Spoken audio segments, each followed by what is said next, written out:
Hello, celebrity gossip enthusiasts. I'm Us Weekly's entertainment director, Travis Cronin, and you're tuned into Us Weekly's Hot Hollywood podcast. The show where we break down all of the hottest celebrity gossip stories of the week. And do we have some stories for you this week? My mind is rattled, my chest is tight because celebrities be acting a fool. Well, I couldn't do this without my two co-hosts, who I'm calling the most extras in, solidarity with Ariana and, just trying to shame Tom Sandoval as much as I can. Hi, Gwen Flamberg. Hello, it's so great to be here with you. I can't wait to deep dive not just into Sandoval, but also apparently there was a high-speed car chase in New York City, Trav. Oh, I hadn't heard. No, we are definitely going to talk all about that and all of the conspiracy theories. Well, not really conspiracy theories, just conflicting reports and two sides of the stories. Which I love. And our baby woman, Sarah Huron, deputy editor, head of she does lots of things. How are you, Sarah? I'm great. I'm still reeling, as they say, from the Vanderpump Rules finale. I mean, I watched it twice in full and then, other scenes more than once to get those quotes transcribed. I am shooketh to my core. And I can't believe we still have a 3-part reunion and a Secrets Revealed episode. It's just the gift that keeps on giving. But I know we have to get through some other stuff before I can dive in. Yes, and I appreciate your work last night. Reading your story after the finale was comforting. It was real nice. Well, let us start with our woes of the week. These are the stories that made our co-hosts grab their proverbial pearls, or real pearls if they happen to be wearing them. Gwen Flamberg, what story made you go whoa this week? I'm a big fan of swimwear. I'm a big fan in celebrities in swimwear. And so every year when Sports Illustrated swimsuit issue drops their latest, their issue of the year with it's always a big surprise who the cover model is going to be. And this year they had 4 cover models, Trav, and it was not the norm. It was 81-year-old Martha Stewart, Kim Petras, who is transgender, Megan Fox, which, whatever, love Hot to see person. her, scantily clad, and Brooks Nader, who is, a typical swimsuit gal. But Martha Stewart, an 81-year-old woman on the cover of the Sports Illustrated swimsuit issue, this is living. What a time to be alive. I couldn't be happier. I think that Martha looks amazing. She's wearing Norma Kamali, which is, it kind of all dovetails into this 2023 is the year of the icon, the year of the body of work being appreciated finally. So I loved all of that. But I also thought it was really funny. Martha gave an interview to, I believe it was Variety, where she said that she has had no plastic surgery done when they were talking about the cover. And as we have discussed on this very podcast, Travis Cronin, I just don't think that you can sculpt your jawline by eating healthy foods, getting a lot of sleep, taking care of yourself, being one with nature. No. So, I think that's a little bit of a fib, Martha, because your skin just looks so smooth, your lips so plump, your jawline so sculpted and snatched. You made it to the cover of Sports Illustrated Swim. Be honest. Tell the people what they want to know. We all are in awe of you, no matter what you may or may not have done with a knife to your face.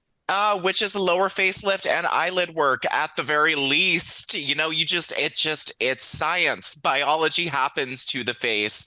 And while you can do a lot of micro needling, throw some lasers on that jaw, there's no way you can look like that without a lower facelift and, eyelid work as well. It is just, I hate when people aren't honest about it. Just like fess up, or otherwise, it's so groundbreaking that she's on the cover of Sports Illustrated, but then there's all these women in their 70s be like, what am I doing wrong? It's like, well, you haven't done plastic surgery. You're not doing anything wrong. Exactly. Baby woman, Sarah Huron, what's got you clutching your pearls this week? First of all, just co-sign everything Gwen just said. Like, be honest, Martha, come on. My woe of the week is, a little local film news. Blake Lively and the cast of It Ends With Us have taken over Hoboken and Jersey City. They are filming that new movie based on the Colleen Hoover book of the same name. And, they were in Jersey City earlier this week, exciting, but then they have been in Hoboken the last couple of days.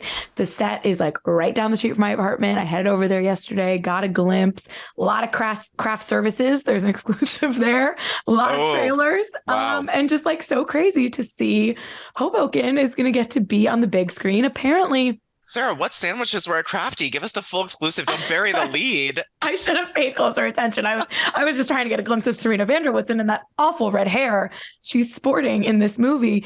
And I will say, apparently, I didn't read this book. I've read 2 other Colleen Hoover books, and I didn't really wasn't obsessed. So I haven't read this one yet. But apparently, the movie's supposed to take place in Boston. So unclear if they're going to try to pass New Jersey as Boston or if we're shifting here. But any It Ends With Us fans, just so you know, I've got boots on the ground. I'll keep you posted. And that was just made me go, whoa, I was very excited. Great. Maybe we'll get a sandwich report next week and a soda selection report from our on the ground reporter down in Hoboken after whenever I think of Hoboken, I think of bottomless brunches. And I feel that every day people in their 20s are going to bottomless brunches. That's what I think of Hoboken. I hope for us. Great brand. I hope they're having a great time. Well, my woe of the week. My woe of the week is definitely going to The Bachelor for giving us the Golden Bachelor. There's nothing more than I love with a dating show with a twist. The ultimatum, the queer love, cosmic love on Amazon Prime, Love on the Spectrum is lovely. I just like to see people who aren't FabFitFun influencers trying to find love, because I feel like we've seen so much of that. So I love that The Bachelor is now doing a senior citizen version of The Bachelor for all these senior citizens who are getting their second chance at love. That is the content I am here for. People above 65 into that for the Bachelor franchise. I will definitely be tuning in. Made me go, whoa, and yay! Because I love an offbeat romance show with just a little twist. Well, thanks to what we like to call the writer's strike, you'll get 2 episodes of The Bachelor a week starting in the fall, which is The Golden Bachelor on Mondays and Bachelor in Paradise on Tuesdays, filled with a lot of other reality TV programming until the big companies agree to pay the writers. So who knows what they're going to come up with next in light of the strike if it continues. Interesting that the writers are on strike for The Bachelor. Well, no, that's why the ABC is doing reality content, because there's no writers for that. So all of their scripted shows will be pushed back and delayed as the writer's strike continues. So that's when you get insane reality TV programming. They've been talking about this senior Bachelor, Golden Bachelor for years, never got it together. And I'm sure the push for it to now come to fruition is because they need to fill Monday night after Dancing with the Stars, because Dancing with the Stars is leaving Disney Plus to come back to ABC. Also, I think because of the writer's strike. And now we'll have a Monday night whopping programming, big night for Dancing with the Stars and the Golden Bachelor back for whatever demographic. ABC is going to win Mondays. I'm pretty confident. Great. If it's anything like MILF Manor, my other favorite dating show, it's going to be great. Oh God, it was a horrible train wreck, and I can't wait for season 2. Well, let us get into some of the news. As Gwen alluded to, there was a high speed or low speed, possibly catastrophic. Lots of words have been used to describe Harry and Meghan's flight, careening away, being chased by paparazzos in New York City this week. But there's a couple different sides to this story, which I think is, important to clarify. So Harry and Meghan were in New York City at the Ziegfeld Theater for the Women of Vision Awards, where Meghan Markle was being honored. And when they left the gala event, what have you, they got into a car at 10 p.m. and were chased by paparazzi. Now, a source close to them, says that they endangered pedestrians on the street, NYPD cars driving the other way. And this chase took course over the took place over the course of 2 hours, where Harry and Meghan had to get out of their SUV, get into a yellow cab, trying to duck all of these paparazzos. But then a photographer on the scene spoke to People and said that that account was, quote, sensational. And to describe the pursuit as near catastrophic is sort of laughable, because the source says that nobody got a ticket or arrested. I don't see how it was catastrophic other than crazy hyperbole, says them. At any point, they could have gone to a police station or pulled into a garage. Now, People had viewed the video footage as part of the incident, showing an NYPD cop talking to the driver of an SUV, which is stationary in the middle of the street. So it doesn't seem like it was a big chase there. It sort of seems like it was, hey, I'm walking here, but like I'm trying to avoid the paparazzi here, New York City moment. I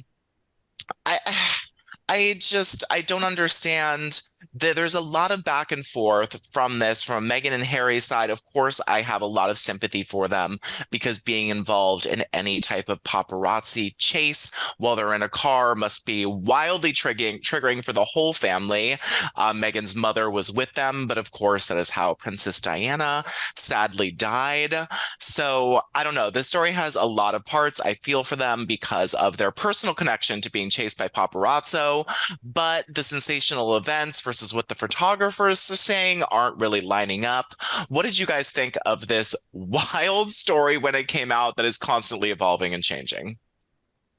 Gwen Flamberg? Well, first, let me say, yes, exactly. First, let me say that Meghan looked the best she's looked in forever. Like, Facts. She was wearing this gold Joanne Ortiz dress that was a very decidedly stylish move away from what she always wore when she had to kind of play backup singer to Kate. Yeah. So I believe that the fashion was making a major statement, but she looked incredibly beautiful. Her hair looked fantastic. She just looked perfect and super confident.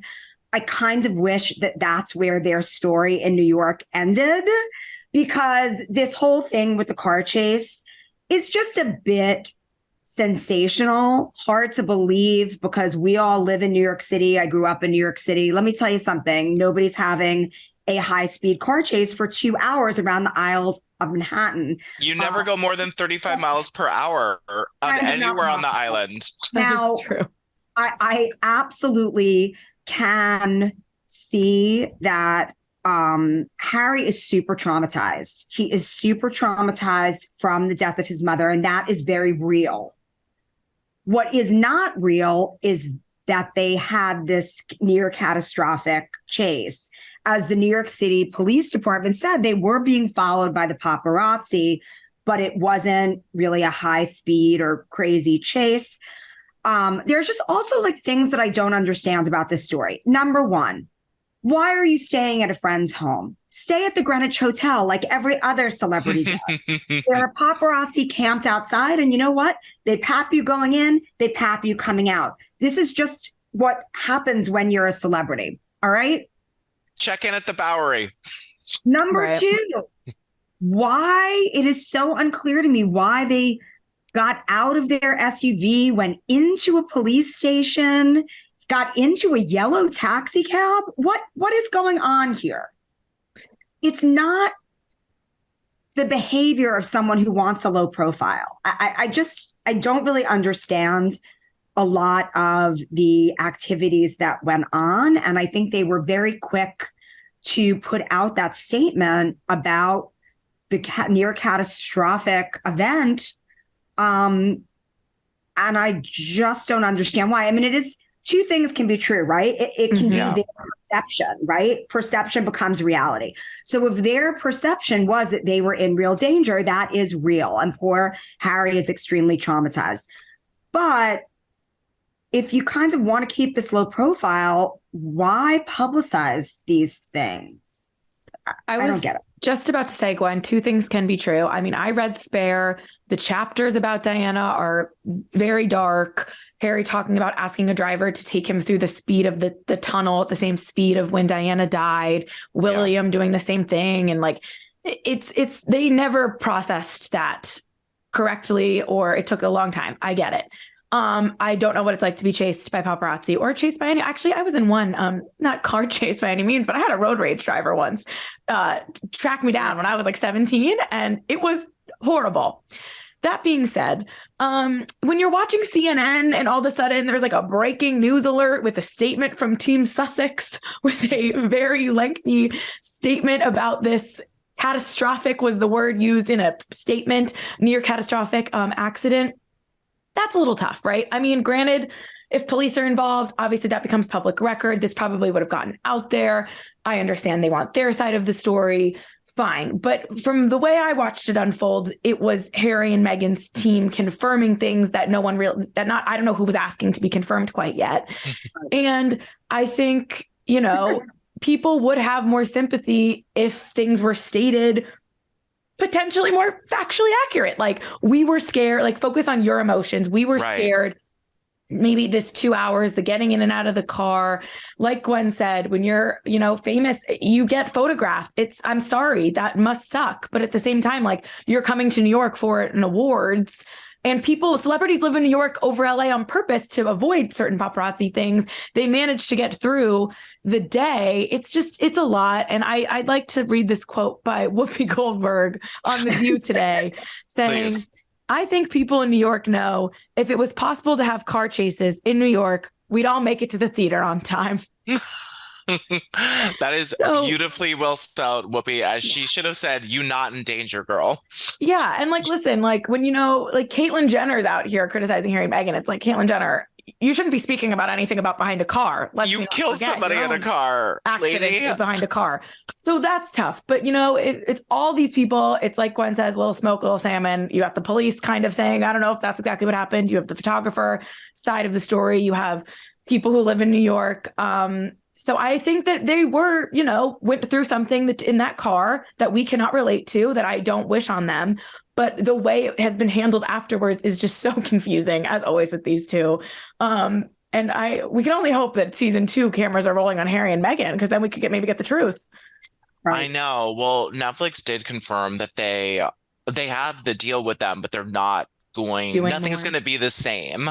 So it's not going to be a Harry and Meghan docuseries. They're going to do sort of different things, but they got 6 of them, I believe. So maybe one of them is another docuseries and they talk about this. But it really does seem like the paparazzi was following them to try to see whose house that they were staying at.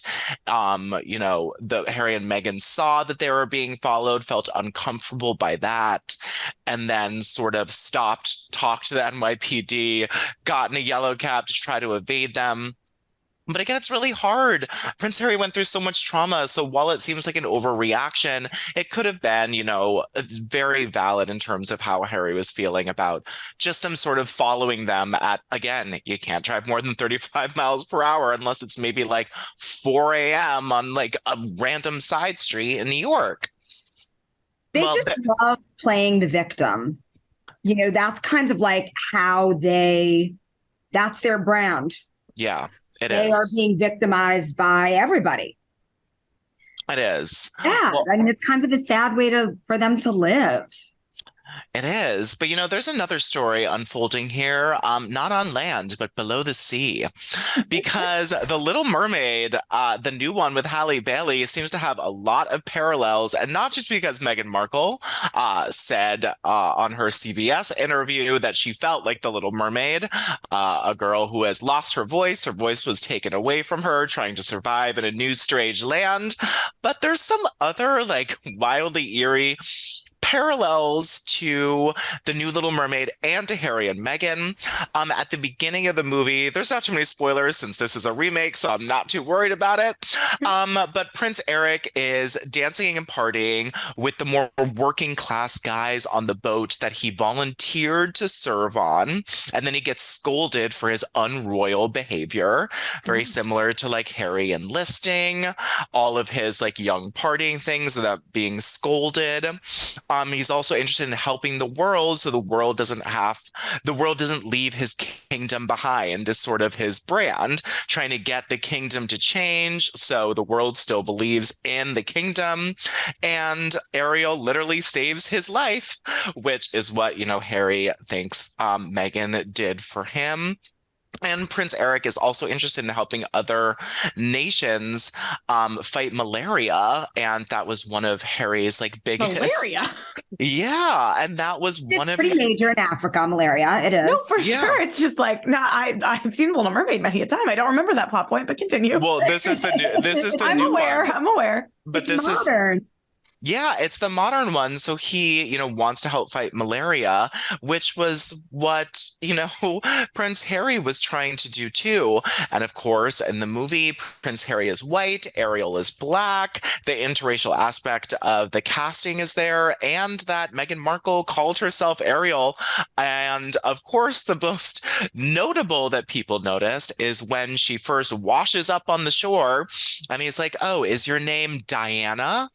And she says no. And then he says, "Is it Catherine?" And she's like, "Oh, no." Well, she obviously doesn't say anything since she has no voice. She lost her voice. But she looks, let's not say repulsed, but she doesn't like being called Catherine. Of course, Kate Middleton's real name. So it's sort of wild that they were like Diana and she liked that and then didn't like Kate Middleton. And she's this Meghan Markle character. And Prince Eric has so many Prince Harry similarities. There's too much smoke to not have salmon in these waters. I mean, it really seems like they did this on purpose. It's very possible, but guys, pick up the new issue of Us Weekly on newsstands now with a cooperative profile with Halle Bailey. Like, yeah, kudos to you, Travis Cronin. You're welcome. That cover story. Yes, it's so lovely. She's so good. I loved her live performance on American Idol.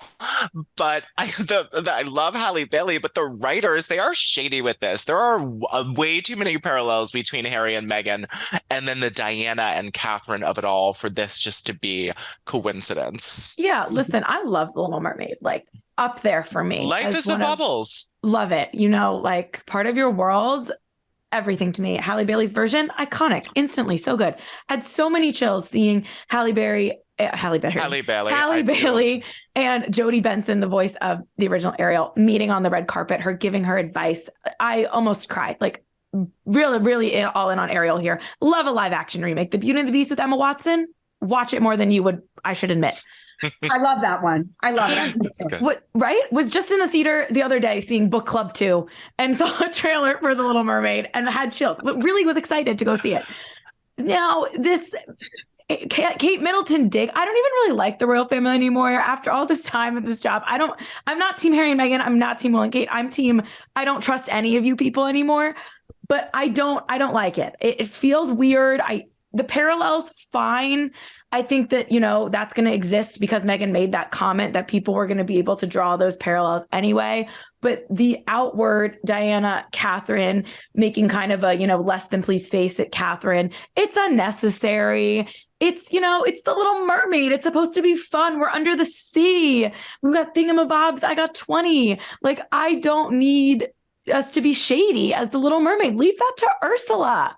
Like, let me enjoy The Little Mermaid. Exactly. This hot crustacean band needs to sit this one out. It's so strange. The Diana and Catherine, again, I do not see it being a coincidence. And I think back to that Lion King red carpet that Harry and Meghan were on when Harry's telling the head of Disney that Meghan does voiceovers. And then all of a sudden she was doing voiceovers about the elephants or something. So this makes me think, Disney was trying to throw them a solid, and I just find it in poor taste. Like, why do we need The Little Mermaid to be shady? I know, to the royal family. You know who we want to be shady, baby woman Sarah Huron? Every single character on Vanderpump Rules against Tom Sandoval.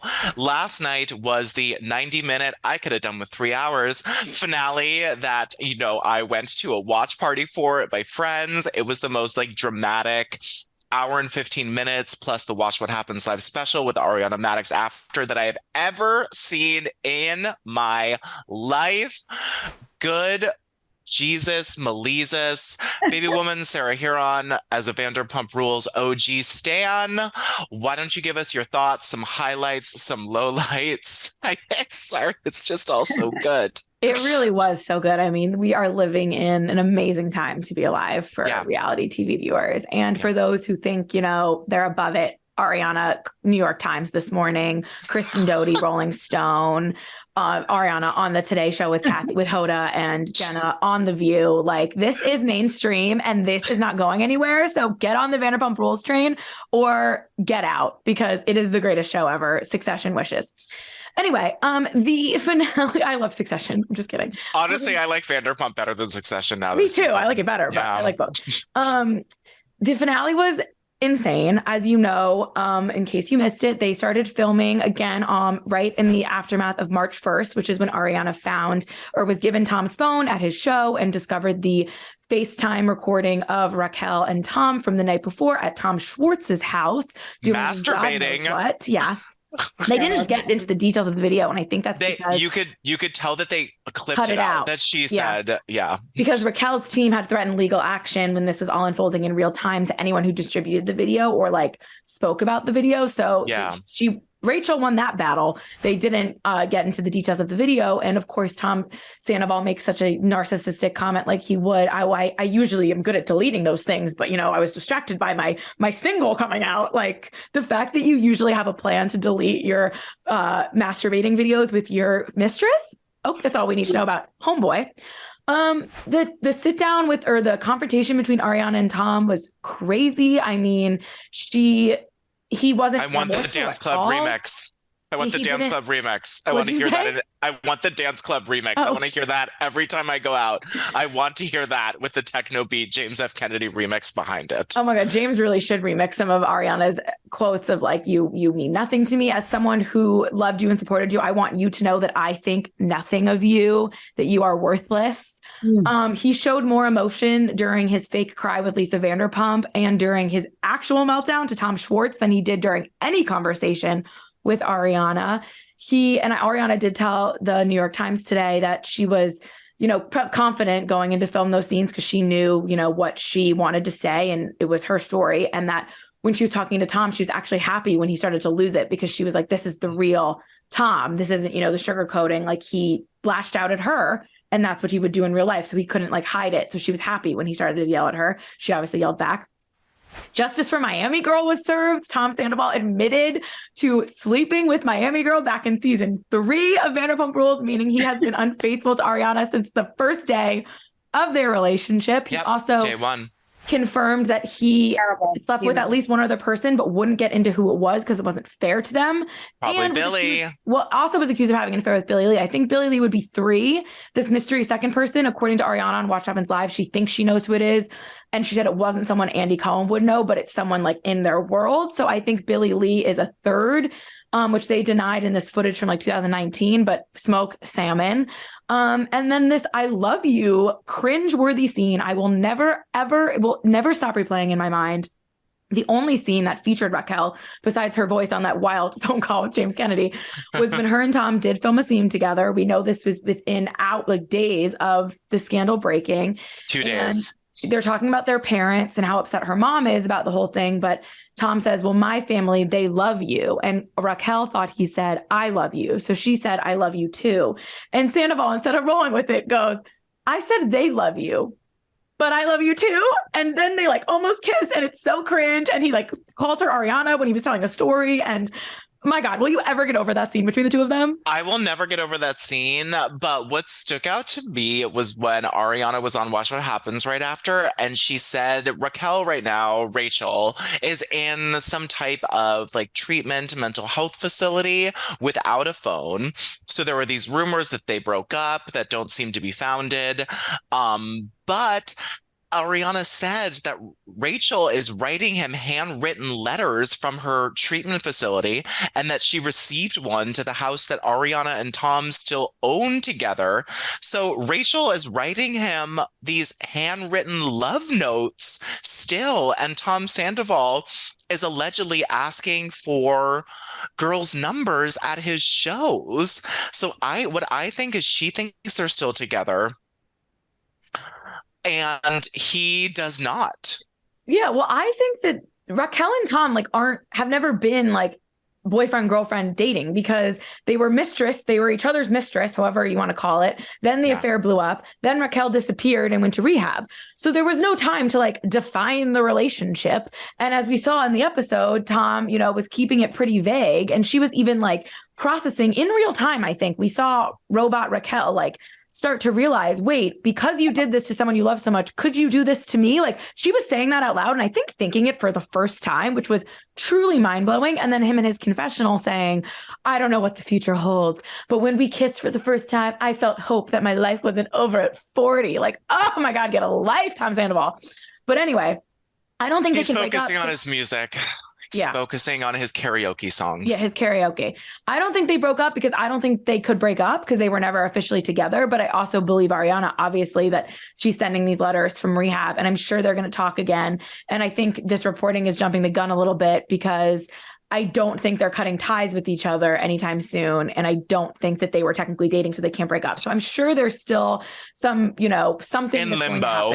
Yeah. And season 11 is not started filming yet, but it has been picked up by Bravo. Ariana told the Times that she will not be filming with Sandoval and Raquel.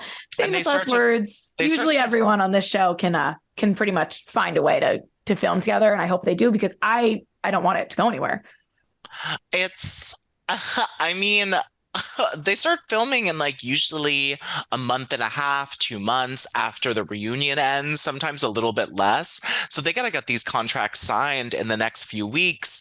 And I agree. I think Ariana will be filming with Rachel, not Tom Sandoval, next season. And reports are saying that Tom Sandoval is holding out for like a huge check because the true narcissist still believes that he is the center of the show, even though he is the villain of the show. I mean, tomato, tomato, I guess you need both. But as holding out for a big check because you cheated on your life partner of 10 years is like he truly is a worm with a mustache. A worm with a mustache. And I mean, they said Alex Baskin, the producer of the show, told Variety that there's revelations that come out at the reunion that they're still processing. So they didn't want to start filming right away because there was new information. And obviously then Raquel checked into treatment. And they said that they've been speaking to Raquel's team about her potentially coming back. So it's not off the table for Raquel. Sandoval can say what he wants. He's going to need the check because, as everyone is saying, Schwartz and Sandy's is very quickly going down the drain. And Tom Schwartz really needs the check because, my God, what a weak performance by him, spiraling, making it all about himself last night and throughout this whole thing. So I'm guessing they used to film starting in early May around Chyna's birthday. The last season, they started in July. So I think they're going to probably do July again this year and do more past Labor Day, which was what season 10 was. In the past, it was always May to August. But either way, I'm ready. And I am so ready. And we have some fun breaking news to tie into our first story. The BBC spoke to Harry and Meghan's cab driver, their yellow cab driver, who says that their story is, quote, exaggerated.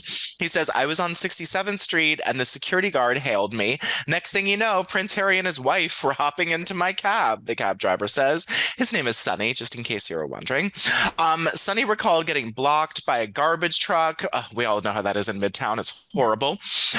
Getting blocked by a garbage truck, and said that Marian Hagen looked very nervous. You would think that they were being chased the entire day or something. They were nervous. And he says, New York City is the safest place to be. There's police stations, cops on every corner. There's no reason to be afraid in New York. And he doesn't say that it was a relentless pursuit. So this is sort of everyone. Again, I really want to give Harry a lot of grace because any paparazzi following you while you're in an SUV, I can't imagine what that does to someone's psyche. But I mean, rein it in, like do something else. And like we said, stay at a celebrity hotspot hotel. They're very secure. You know you're getting your pictures taken in and out, and that's it. There is no secrecy behind it. That's all I have to say. Well, that is all the time we have for this week. Thank you, extra thank yous to Sarah and Gwen this week because there were so many fun stories this week, and I just had a great time recapping them all with you guys. And, we'll be back next week. That is very true that we will be back next week with a new episode looking into the glamour, glitter, fashion of favorite celebrities. Because at the end of the day, guys, everybody but Harry and Meghan, celebrities, They're just like us. That's right. See you next week. For more news, content, and exclusive interviews, make sure to hit the sub, like, and bell button down below and visit usmagazine.com.